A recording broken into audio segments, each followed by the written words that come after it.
Everyone, welcome back to my channel nursing honesty. So आज का हमारा टॉपिक है पेरिनियल ट्रॉमा या फिर perineal tear. So injury to the perineum, perineum के अंदर इंजरी हो जाना, और यहाँ हम एक्सटर्नल रीजन की बात कर रहे हैं, मतलब वल्वा और एनस के बीच के रीजन की हम बात कर रहे हैं। External region between vulva and anus which occur during vaginal birth.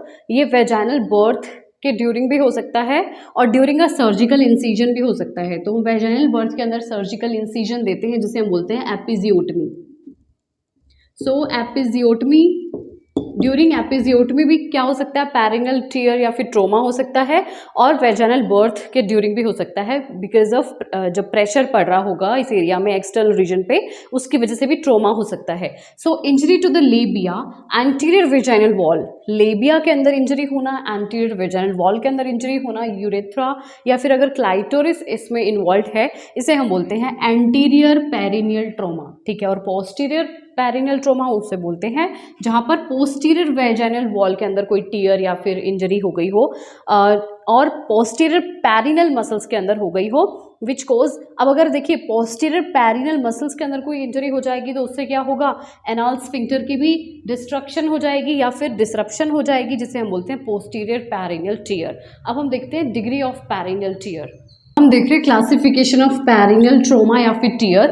First degree में क्या होता है, injury to the perineal skin, only perineal skin में ही इंजरी होती है जिसे हम बोलते हैं फर्स्ट डिग्री टीयर। ठीक है, first degree perineal tier.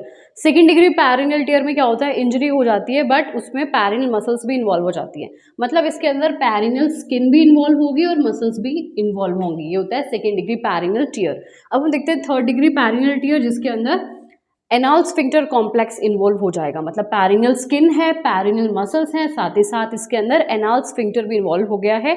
Anal sphincter complex का यहाँ मतलब है इसके अंदर both internal and external anal sphincter include होगा, external and internal anal sphincter. अब फोर्थ डिग्री में देखो, एनाल स्फिंक्टर भी होगा, पेरिनियल स्किन भी होगी, मसल्स भी होंगी, साथ ही साथ एनाल एपिथेलियम यहाँ इन्वॉल्व हो जाएगी।